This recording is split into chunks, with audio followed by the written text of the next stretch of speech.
So, hi,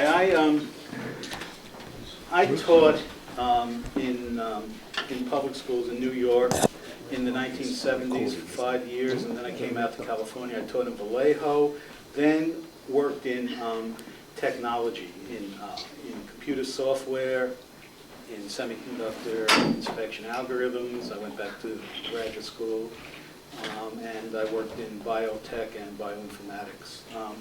And then I went back to teach in Oakland for the last decade, where I just left. I taught at Castlemont High School, which people know Castlemont High School.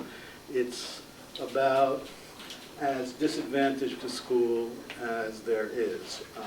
I see there are smart boards here. We heard that they existed, but we never got to touch them. When I got there were chalkboards, not whiteboards, and and I looked for resources, for supplies. There was one box of chalk in the supply cabinet for the 70-odd teachers in the school. And I spent about $2,000 a year on supplies there, as did many other teachers in Oakland. So, that's a little bit of a background just in terms of what it was like in Oakland, and it got much worse when the state took over. And when the state took over, they put the school in January 2003. They put the school district in the hands of a Los Angeles billionaire named Eli Broad. And Eli Broad and his Broad Foundations proceeded to stock the district with administrators and consultants. They closed all the libraries in middle schools save one, and they closed some high school libraries, including at Castlemont, where I taught. Castlemont was broken into small schools, an experiment that failed. They're now putting it back together. So there were 3 or 4, depending on whether you count the charter school that they dropped into Movie Campus, schools without a library. They eliminated French. Now, most of the students who were served don't have real alternatives. They're single mothers who went back to school. They're kids who left school for various reasons and are trying to get a second chance in life. They're immigrants who need to learn English, and that was their best option for doing it. And they needed, in order to stay in the country, needed to work. That's gone. I was on the bargaining team of our union, the Oakland Education Association, for several years, and we were always told, as they were cutting back on adult ed, well, don't worry, because that'll be picked up by community colleges. But now, that's certainly not the case, because the community colleges not only being cut back, but they're specifically cutting back on the students that would be going to coming from adult education, because they're saying you must be making significant progress towards a degree. Well, that means that the people going for the kind of courses that have been eliminated don't get that training. So, that's just kind of, a little bit, I got into that looking at the smart board and then kind of contrasting conditions. I could go on much more about Oakland, but essentially, the situation in Oakland is true of the situation, I think. It's a laboratory for these policies, for the corporate agenda for education and for privatization. It's been a conduit for funds, for taking public funds and siphoning them to private entities, to consultants and to contractors. And to textbook companies, test prep mills, and so on. Oakland had one of the highest percentages of money going to outsource contractors in the state. We can look at it this way. When the state came in to take over the school district, it was ostensibly because can I write? I don't know what to write with this. It says don't write with this. Can I write with this? Or? No. Yeah. I can write with the dry erase markers. Yeah.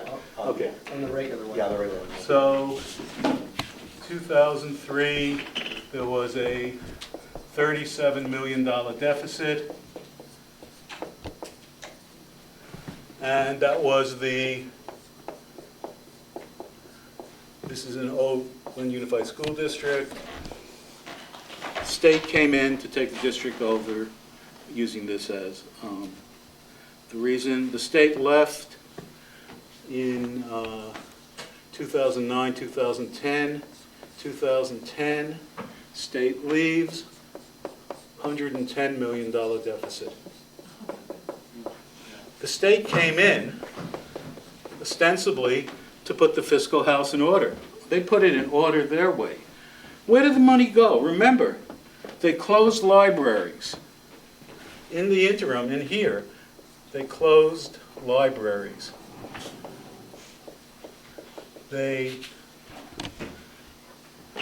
laid off staff, support staff, custodians, clericals, food service workers.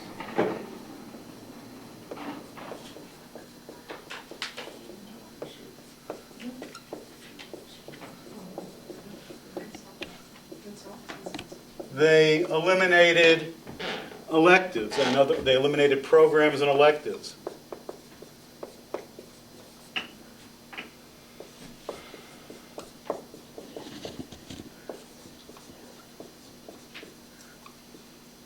Adult ed, eliminated and cut back.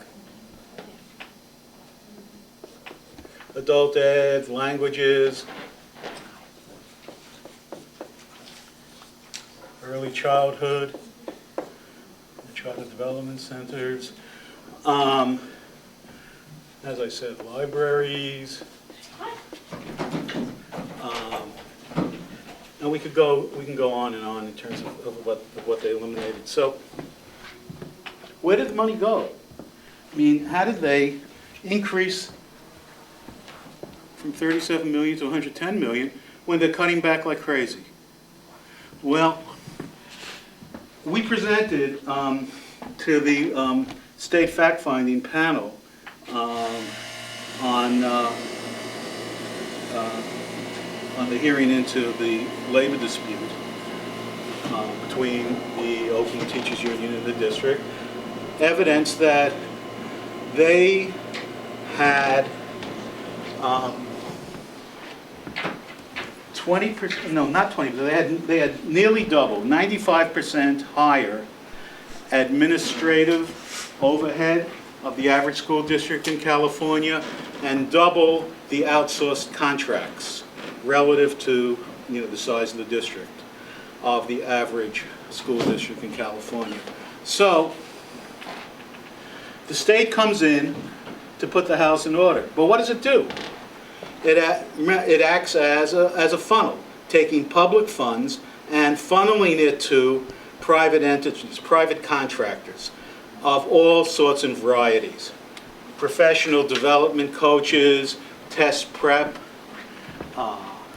nonprofits who are replacing courses which had been given in the regular education program with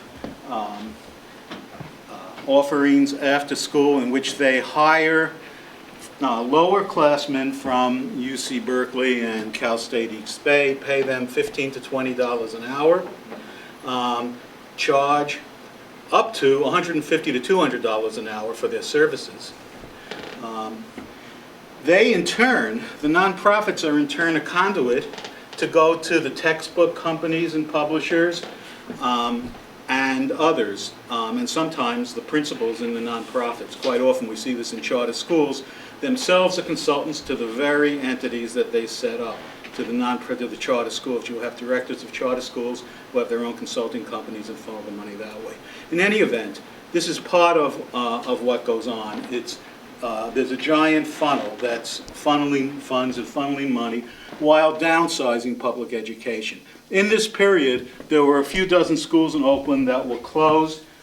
There were 54 to 55,000 students here. 54,000 plus students. 36 to 37,000 students here. Students. Okay, so the district lost a third of its students. in its public schools. It quadrupled the number of charter schools. Charter school students went from 2,037 in 2002 to 2003 to over 8,000 in 2010, 2011. It's going up again. There's a new wave. They closed 5 elementary schools, and some of them are becoming charter schools, and some other charter schools are being brought in this year. So they're going up from 32 to 38 charter schools, and there are more on the way. So they're going to be now over 20% students in charter schools.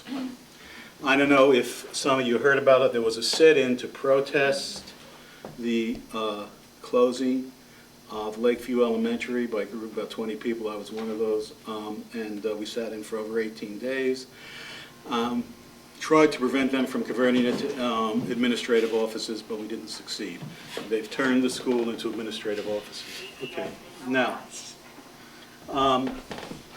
if this were just going on in Oakland, you could say, okay, so it's Oakland, and it's, you know, maybe it's just a combination of the usual venality in that corrupt school district and the usual incompetence in that incompetent bureaucracy.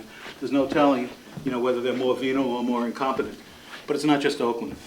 Philadelphia, some of you may have heard, is closing 64 schools, I believe it is. I have that written down. How many schools did they close down this year? I think it was 40 this year, and they're closing several a year, every year. 40 schools closing this year, 6 a year into 2017, when the district will be 40% charter schools. New Orleans, about 80% charter school. Detroit is 40% charter school, and Michigan is applying this model of, you know, of putting school districts and now communities in receivership and turning them over to private entities to manage. In education, we have what are called EMOs, Educational Management Organization, another way in which funds are channeled. So EMOs manage groups of charter schools. They manage groups of public schools. Philadelphia's tried this trick a couple of times. It failed badly when they tried it about 10 years ago, but they're back trying it again now. And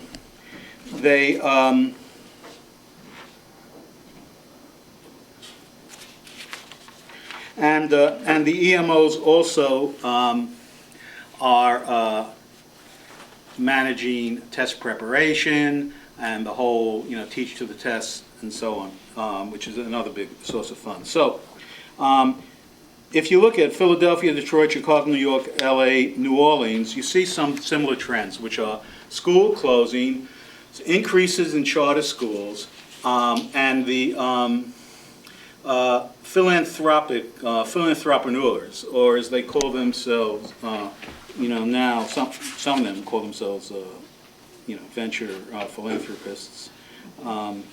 They've appeared. Eli Broad, Bill Gates, the Walton family, which run Walmart, in every one of these cities, and they run, and they're attempting to run education as an oligarchy.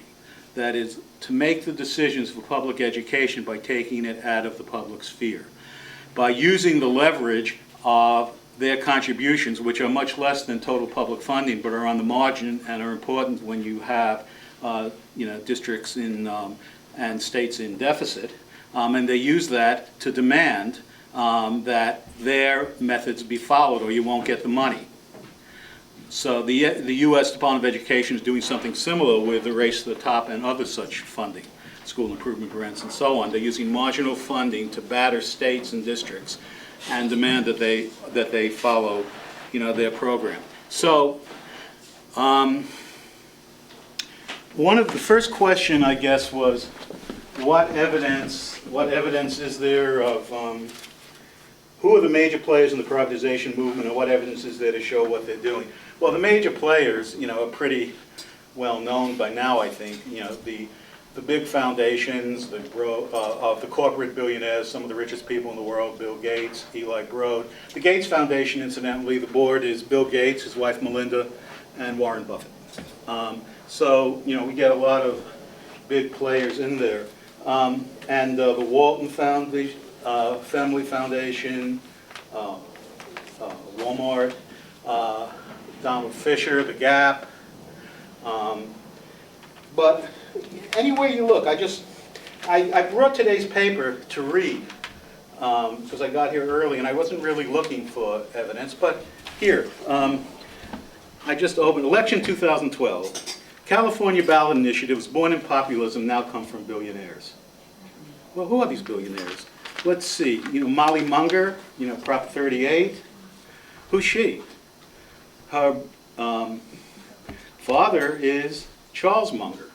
Charles Munger is Warren Buffett's longest and closest associate.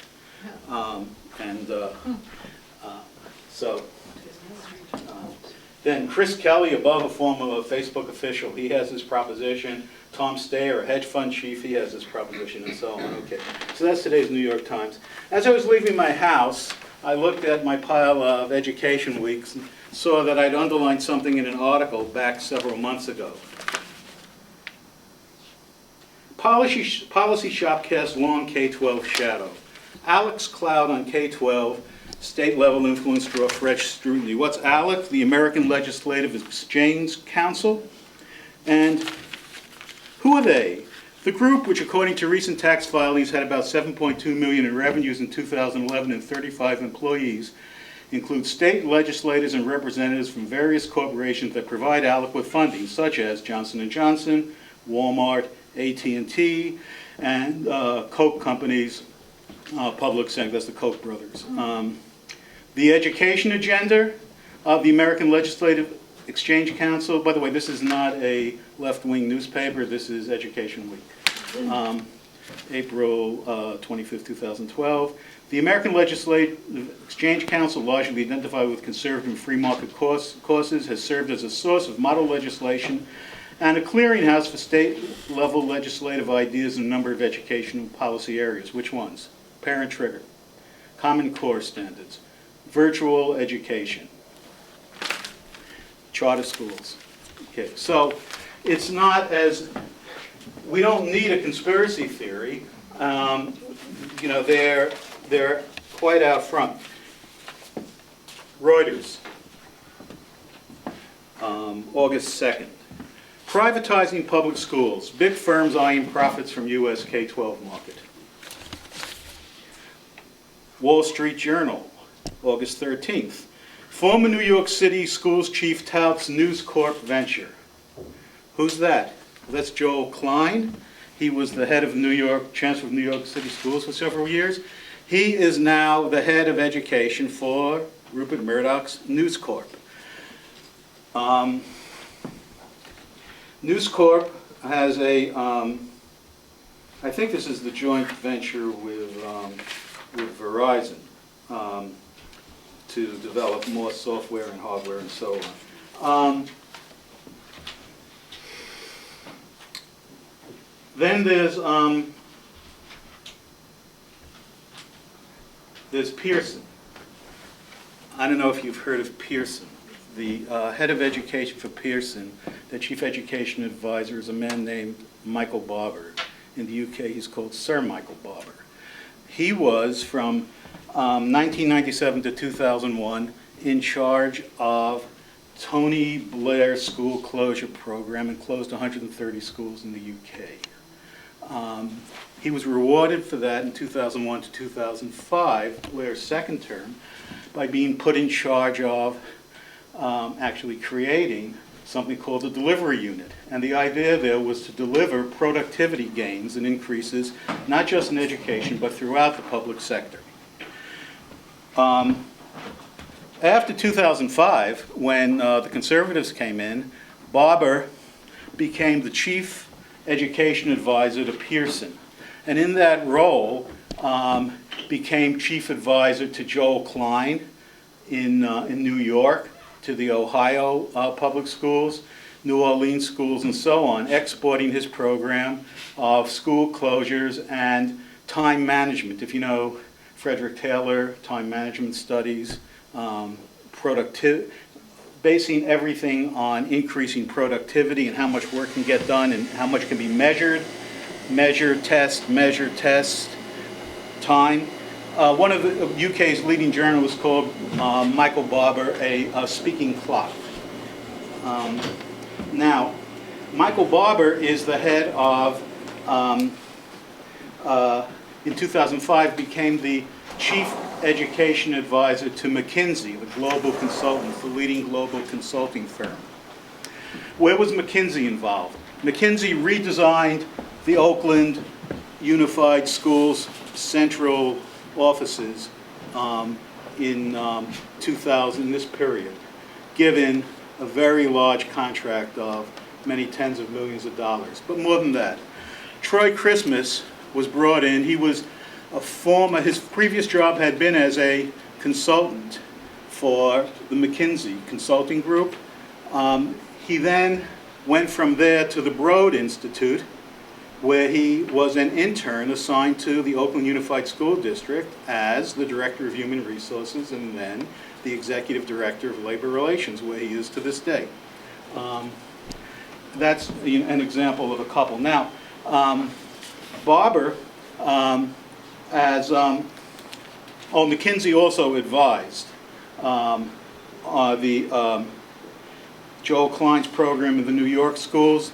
He advised in the state of Louisiana and New Orleans. In fact, there's an article that was just published in Education Week a few months ago by Paul Podesta, the chief of Louisiana schools, and Sir Michael Barber, saying what Louisiana schools learned from the United Kingdom. So what they learned was this, was essentially how to spread, the productivity increases, and time motion studies and so on. He's now the head of, while still at McKinsey, he's the chief education advisor for Pearson.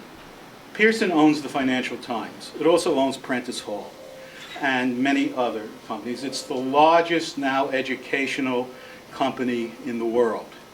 So in terms of where things are headed towards a market where public funding for education is, this is one of the big goals, is taken and moved as a conduit, siphoned over to the private sector. While downsizing public education and following the austerity program of trying to cut the quote-unquote public sector's burden on the private sector, they're also taking huge amounts of the funding, and it's like a giant siphon which is suctioning money from us and depositing it over to them. So, I mean, there's a lot more. I have articles on the hedge funds this year making privatization the main investment. Yeah. I came in late, so I'm sorry if I missed something. But how would you characterize their motivation?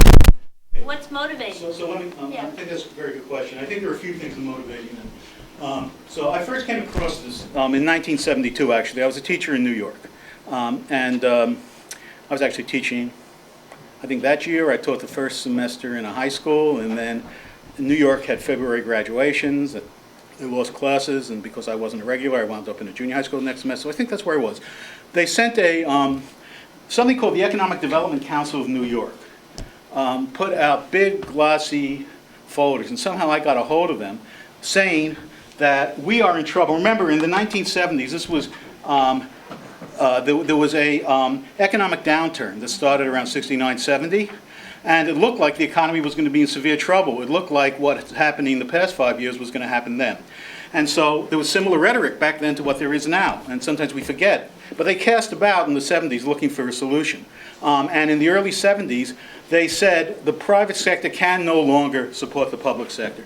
This is the Economic Development Council of New York. Who were they?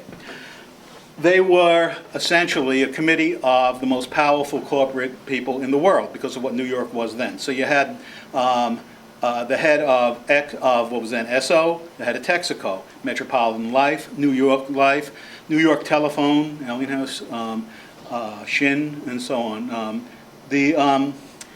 And what did they say they were doing? That they said the private sector can no longer support the public sector. We're being strangled by it. We have to do something to cut the size of the public sector relative to the private sector. They then contracted with the Ford Foundation to send teams into junior high schools in Manhattan to try to prove, quote unquote, that class size and teacher preparation, increased class size and reduced teacher preparation time would not affect student achievement. They didn't get away with it then for a variety of reasons. The New York Teachers Union was stronger then, and also the system hit on other means to kind of eventually bounce out of, you know, their problems at the time, the crisis. But if you look at the speeches given in November 2010, within a few days, within 3 days, Bill Gates gave a speech to the chief education officers of all the states, and he did that in Indiana. And Arnie Duncan, the Secretary of Education, gave the speech to the National Press Club. They were the same speech, essentially. And they said, we have to do more with less. The new normal is do more with less. We have to dramatically increase educational productivity. How do we do that? Well, we can do that by deferring maintenance on schools and various other tricks, but really what we need to do is increase class size, because that's the big savings. Increase class size, despite the fact that numerous studies between 1972 and now have shown that class size is one of the few in-school factors that is reliably, we can say, associated with increased student results as they measure them on their test scores. So now, how can you increase, can they get away with that? Well, they said, this is why it's so important for us to determine who effective teachers are and measure kids and the test scores. Because if we can figure out who effective teachers are, then we can increase their class sizes and give them merit pay. We'll pay them to have more, and it'll be a win for everybody because these great teachers can easily handle more kids.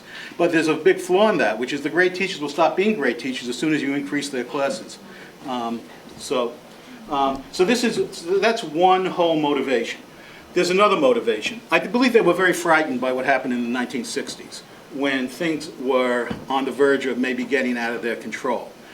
And I believe that that behind that there's a fundamental push in all this teach to the test, standardized testing, and so on, to control, to say your job, particularly black and brown students from low income families, is if you have any hopes of surviving in this society, then you better give us the right answer.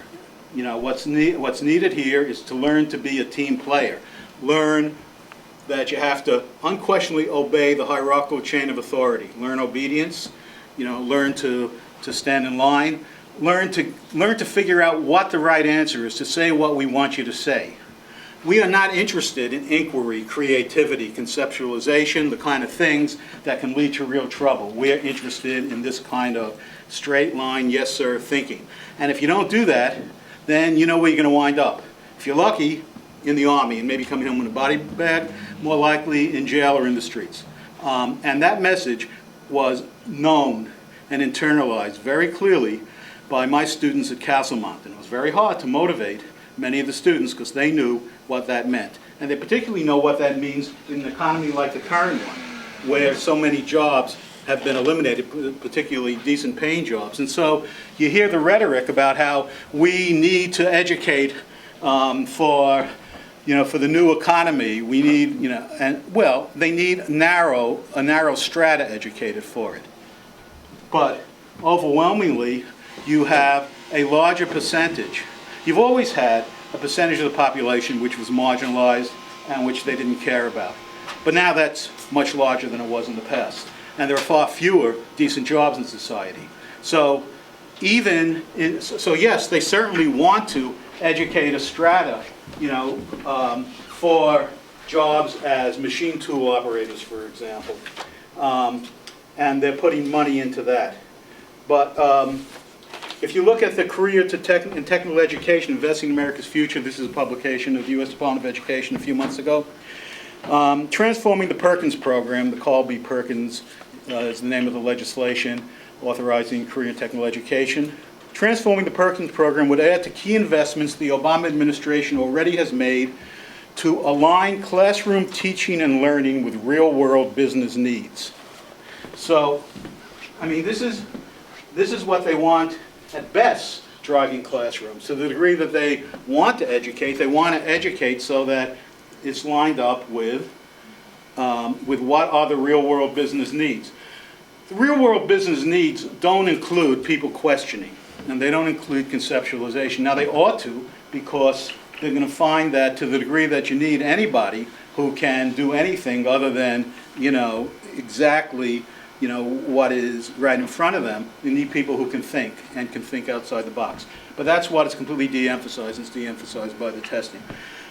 Secondly, if you want to measure, and you think that the key is being able to measure, and you think that the key is somehow to get rid of all the bad teachers, how are you going to judge them?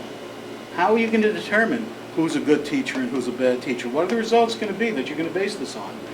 Well, they have metrics. They measure. The standardized tests are metrics. There's an alternative, which Bill Gates has been pushing, which is tens of thousands of hours of videoing teachers to determine who's a good teacher and who's a bad teacher. But that's a sham. I mean, how do you evaluate these metrics? So they hired a bunch of people with $10 to $15 an hour with no educational background, gave them rubrics and said, write down, here's what a good teacher does, here's what a bad teacher does. So, what do you find? You'll find the good teacher starts a lesson with the marker in the left hand, then turns around, takes 3 steps, and puts it in the right hand. That correlates with somebody's score. It's ridiculous. But they need to have some way, and so they will always fall back onto some form, I think, of the standardized testing, which is the reliable way. And we do need some form of measurement, but what this is doing is, someone made an analogy, it's taking a cigarette lighter, flicking it in front of a thermometer, and then reading the result and saying, an increase. The Oakland Unified School District every year for the past 5 to 6 years has reported it has had the greatest percentage increase in the state in student achievement. That's amazing, isn't it? Yet, they're not satisfied. They keep bashing everybody. Well, if it's so great, they should be handing out, heroic rewards. In fact, who is it that they're measuring? Who is it that left? Who is it that they forced out?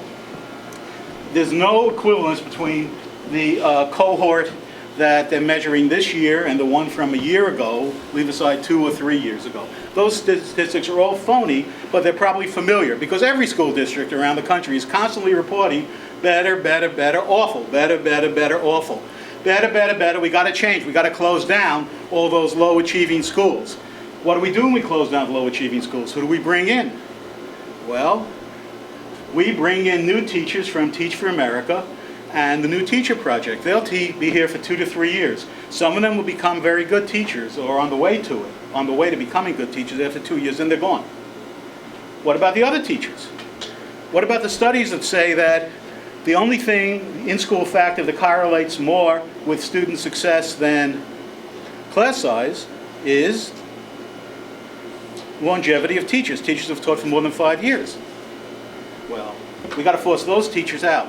In fact, it's not that there are no bad teachers, but most of those are teachers who are teaching in bad circumstances, in under-resourced schools, with no support or actually being harassed, who are teaching out of subject. In fact, there was a very good article by a guy named Ken Futternick in the Kaplan, the publication of Phi Delta Kaplan, in October 2010, Incompetent Teachers or Dysfunctional Systems. And he goes through what ought to be done. And what he finds, by the way, is that the biggest correlate of quote-unquote bad teaching is teachers who are teaching out of subject, new teachers who are put in to subjects they have no preparation in, and asked to teach there. Then the other thing we know is that many new teachers are just thrown in, sink or swim, with a rock tied around them, given the hardest program in the school, and said, figure out a way to survive. What ought to be done? One thing that can be done is team teaching. You take veteran teachers and new teachers. You pair them together. That can replace the student teaching, which has disappeared from Oakland. We don't get student teachers there anymore, but you could actually do the same kind of a thing where you have veteran teachers mentoring, but also learning from new teachers, and you could really have a synergy between them, and over the course of the year you could have the new teachers taking over more and more of the shared class. I advocated that for several years in Oakland, and the administrators, the superintendents and the chief academic officers and the area superintendents always said, oh yeah, that's a great idea, Jack. So we'll double the class size, and then no, not 70 students with, with 2 teachers. And so, so when they say that it's not about money, it's not an issue, that's not the case. Money is not a sufficient condition, but having at least, some money is a necessary condition. There are all kinds of things that can be done and ought to be done. Okay, I've been talking for a long time, and I could talk a lot more, but I'm going to stop because I want to allow for interaction and answering questions. I know people have a lot of questions on charter schools and other things.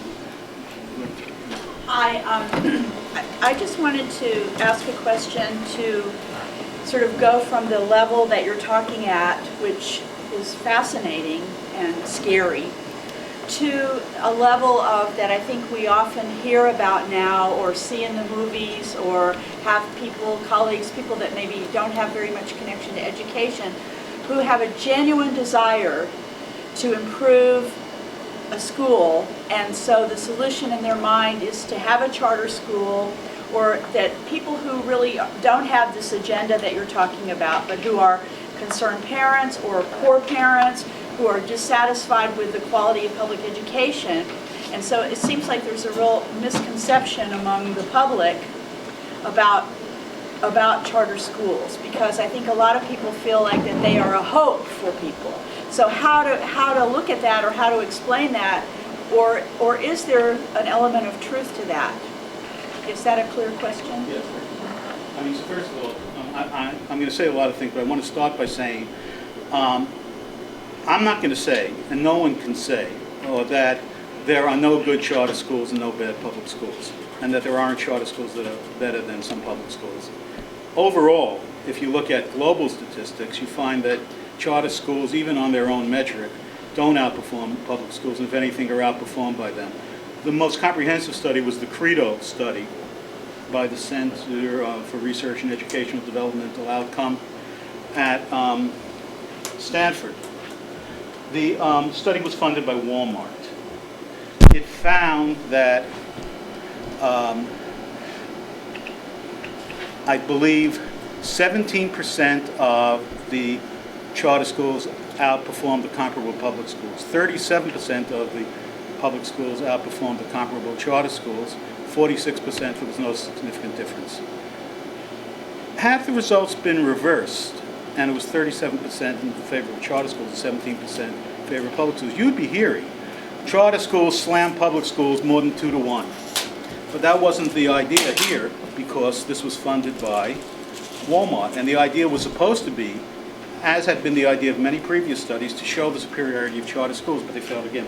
So it seems to me, I think we have to start someplace. I talked about the in-school factors of experienced teachers, class size, but it's been known for many years, for half a century or more, that those are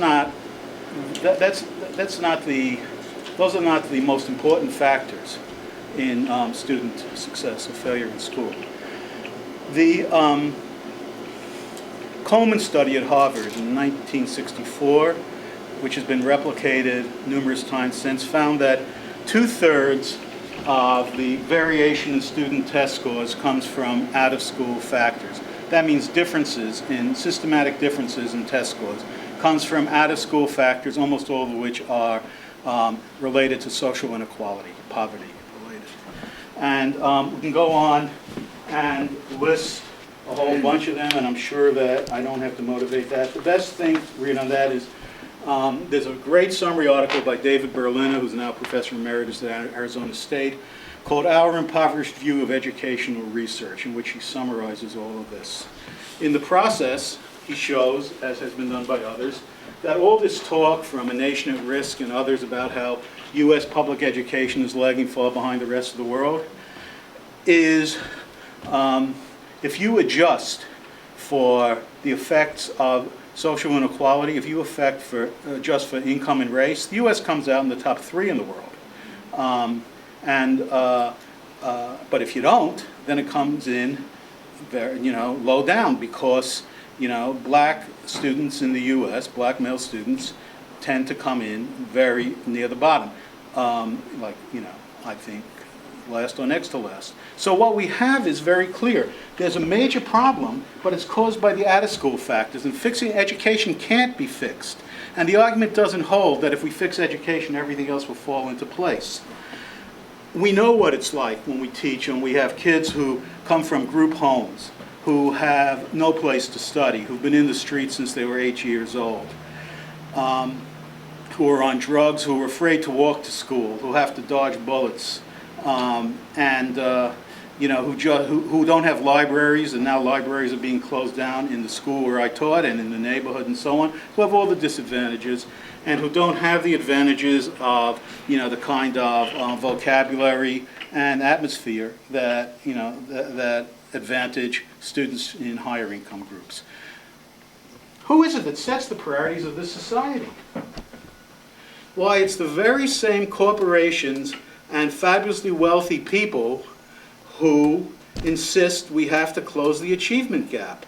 And the problem is with bad teachers and, intolerable teacher unions. While they're cutting Social Security or threatening to cut Social Security, Medicare, they cut back on welfare, they cut back on closed libraries, cut back on programs for the elderly, for the disabled, adult education, the very programs that are absolutely essential for struggling people. So it's absolutely obscene. It's the height of obscenity for them to turn around and say, it's your fault, bad teachers, and we're going to close the achievement gap by getting rid of you and bringing in a new cadre, completely untrained, and get rid of them in 2 years. Anybody who's seen that, who's seen the effect of students, as I did, on what happens when these teachers leave after 2 years, and what the students say, knows. Anybody who knows what happens when they close the schools down, because schools in inner city areas are one of the few anchors of any form of stability that are left, and they close them down, and already unstable situation spiral out of control. It's a downward death spiral. But that's their program. This is the program put into effect by our Secretary of Education, Arne Duncan, in Chicago, with these massive turnaround schools. Most of the teachers, or many of the teachers there, actually lost their jobs and were fired. Why? Because they were teaching in inner city schools. What's the result of this going to be? Increasingly, students who can are going to opt for schools in the suburbs, schools in more affluent areas. And because otherwise they'll be labeled bad teachers, or they won't go into teaching at all. It increases the inequality. And that's what's been found, incidentally. It's been found actually that the achievement gap isn't narrowing and social inequality is greatly widening. So, it's not a mystery. Okay, so now on charter schools. Charter schools get public funding, but they are not publicly controlled. Their boards are privately appointed. So you have a situation where already you have a tremendous budget squeeze. Now you're taking more money and more students out of public education. At a certain point, you completely lose economies of scale. Meanwhile, you lose control. Some of these schools, a minority of them, will actually be good. Those are the ones, by and large, which are being given wall-to-wall support, wraparound services, and so on. Jeffrey Canada, who is one of the big talking heads in Waiting for Superman, is a world-class fundraiser. And they have provided wraparound services. That's a huge difference. Why isn't that done under the rubric of public education? Well, they say we need the freedom to experiment.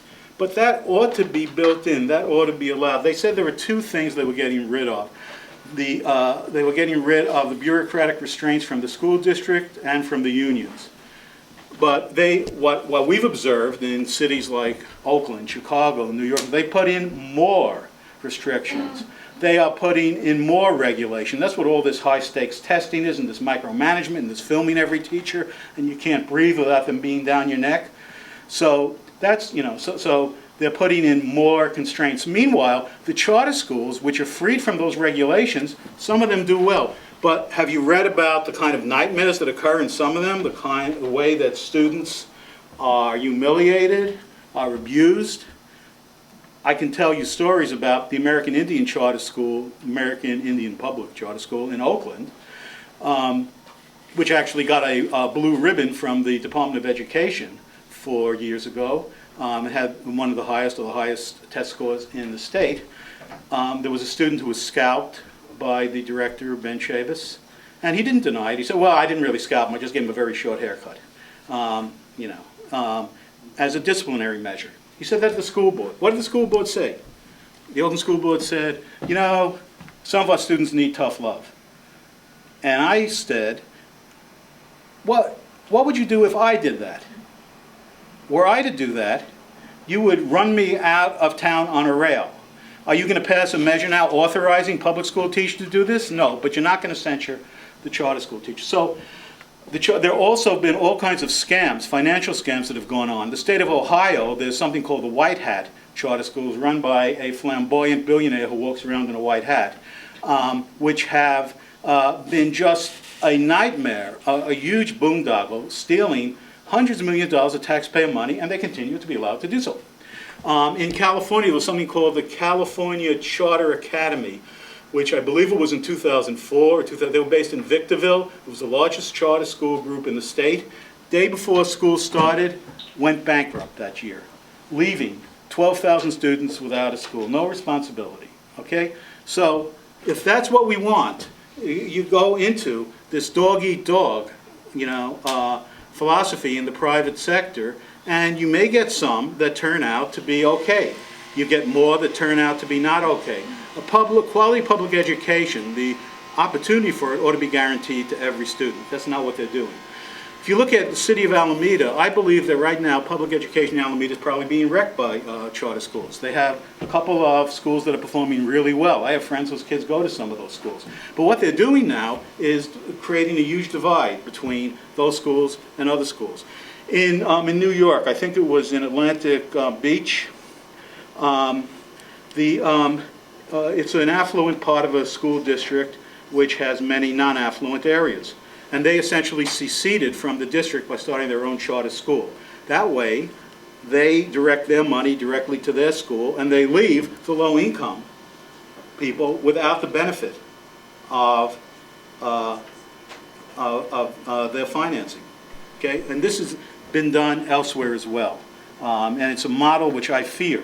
It's a model which says that it's another way for the haves to increase what they have over the have-nots. And by the way, we'll exhibit a few black and brown faces and a few, relatively few high-performing charter schools, and we'll exhibit that as proof of our success, while overall things get worse, and we know things continue to get worse. I think that, there's a lot we can say about the importance of increasing the teacher-to-student ratio and decreasing class size, of getting adequate resources into all schools, of getting adequate support for teachers, and especially for new teachers, for retaining, good veteran teachers, for emphasizing conceptualization and creativity, and those can go a long way. But as I said before, they can't go most of the way. To go most of the way, we have to fundamentally change the social inequality and the philosophy behind it. This is a question of the nature and the structure of this society. It's a question of race and class. And so I noticed, one of the questions was, what could be done? Is there anything that could be done about austerity? We could start by not accepting it. We could start by not accepting the priorities of the society, which say that it's essential that we shell out trillions of dollars to make sure that the corrupt and tottering financial structure is shored up, probably temporarily, while we take that from what people need, from not only public education, but especially, I think, public education. You know, and I think that it's something that has to go top to bottom. It has to be local, but it also has to be state and it has to be national. It can't be done just on a local basis or just on a state basis. If we look at what's going on nationally, what's going to happen if this country, quote unquote, falls off a fiscal cliff? What's going to happen after the November elections? Right now we're seeing one Obama, but we saw another, you know, when he was making the deals with the, with that deficit commission and around Social Security and so on. I'm, you know, frankly, you know, think that we're going to be facing some form of, you know, of attacks if we don't, you know, if we don't fight them off. They are liable to try to do what's been done and do it still more. And the first thing, you know, to say is this society is only as good as what it delivers. If this society can't provide a decent life for the people who live there, then what's the basis for it? What's the basis of the social contract in this civil society? So that's, anyway, back to what I was saying about charter schools. You can cull and create, you know, a few good charter schools, but you can't solve the problem of education, which gets back to this problem is long-standing. We don't want to just go back to the status quo, because the status quo has been unacceptable for students in the black and brown communities forever. Castlemont High School, to go back to where it was 10 years ago, or the other, no, that's not, we need qualitative change. But the kind of change that's being offered, what they do is they leverage off the fact that that change is needed and say, see, education's been a failure in the black community, therefore, and this literally, when I first arrived at Castlemont, there was a consultant saying, the status quo is unacceptable. Therefore, we need change. Change is good. Therefore, any change is better than what we have now. Therefore, and then she wrote the kind of changes which she was for, which was, you know, surprisingly enough, what Eli Broad was for. They didn't work. Yeah. So, in 2003, if $37 million deficit was one of the reasons why Oakland went into receivership, and now it's $110 million, who is accountable for, how does that happen? And who oversees that? Well, that's a very good question. Actually, they have now closed this substantially by shutting down adult ed and various other programs in the past 2 years. They closed 40 million of it last year, for example. But how did it happen? Well, the state was in charge. Let me explain a few things about the state accountability. In 2005, 2006, it was 2005-2006 academic year, Oakland had, according to the state of California's audit in 2010 or 2011, Oakland in 2005-2006 had 79, I think it was, excess administrators. Because state education code says there can be a maximum of 1 administrator for every 8 teachers. Oakland was 79. Now, if you take 80 and multiply by 125,000, you get $10 million. So there's, you know, so there's a piece right there. So what did the state do? Who was in charge in 2005-2006? The state of California. The state is trying to fine the district $1.3 million for being out of compliance with the state education code. But it was the state that was in charge. So who are they responsible to? They ain't responsible to anybody. Crazy. Okay? They have no accountability. Yeah. That's what it came down to. And for non-teaching staff, a certain number of students, at least for, you know, for secondary schools, and a certain number administration and so on. It's in some schools that works well. In many schools it doesn't. It's very difficult, particularly in the small schools that Gates created, for teachers to stand up to the principal. When they bring in new teachers, and it's mainly new teachers, the union, you know, structure is very much weakened. But even with that's not the case, at Castlemont, in 2003, 2004, first year, we controlled the school site council. It was a fight, but we had a small majority on it. We voted against funding the breakup into small schools, saying you weren't ready to do it. We don't want to lose the library. We don't want to lose the programs. At a minimum, this has to go back for at least another year or two of thought and consideration and design and planning. We were overruled by Randy Ward, the state administrator. who said, I'm not 100% behind this, I'm 1,000% behind this. I don't believe that he had the right to overrule us, but it was a gray area because the state took, and as we said, what took precedence? The state trusteeship or state education code? My argument was that the law took precedence. I could not get the California Teachers Association to pursue the case, however.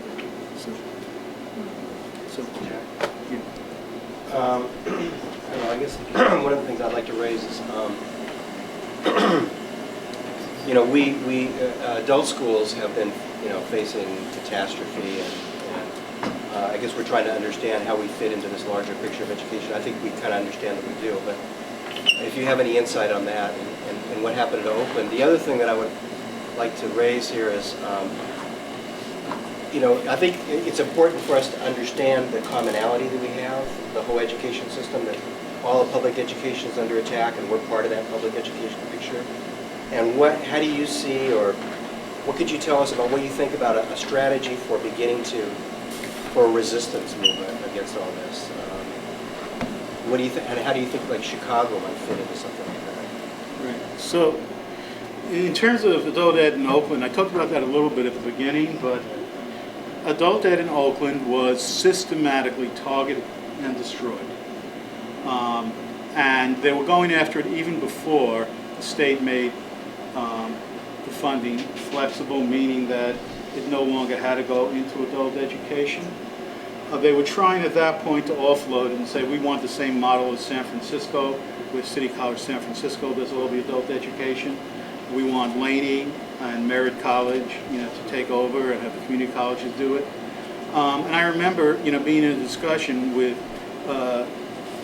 Vernon Howe, who's the chief financial officer, about 3 years ago, 2-3 years ago, saying, okay, so now what? Now you're cutting the funding to adult education, but you're not telling me that you expect the community colleges to take it over now, do you? He said, no, we really know that then they're also in trouble. So this is just a tough situation, but we have to do what we have to do for us. So as long we have this philosophy, that constantly the amount of money given to districts is cut, and then the administrators see their role as executing the cuts. Well, that leaves the flexibility not even of deciding how deeply to stick the knife. Maybe they can decide where, but not when and not how deeply. And I really think that that adult ed won't survive. They'll go after it everywhere, I think, unless there's a unified fight back. Because what they're doing pretty clearly is attempting to pare down, whittle down, and so on. I mean, it might be that this institution will survive as part of a community or career and technical education program or something. I don't know.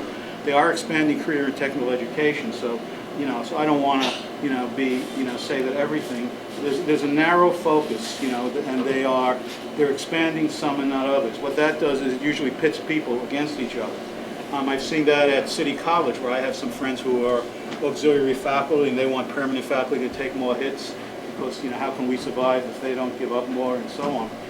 And I really think that there has to be a movement that not only goes across, the different lines, K-12, community college, university, but also embraces parents and community. And I think that's critical. I think that one thing that Chicago did was there were actually parents' organizations which were out front ahead of the teachers' union. They would have been organizing for years. They had occupied the schools and libraries and so on. And so I think that,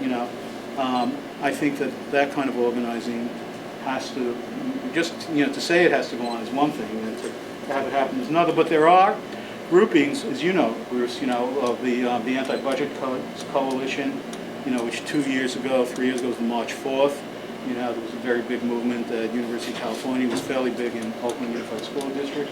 And their budget cuts, there's a big conference, I think, on Saturday, the Student Union Conference, and so they're taking up, issues of cuts. But I think that they need to take up more the issues of K-12 and, community and teachers and staff.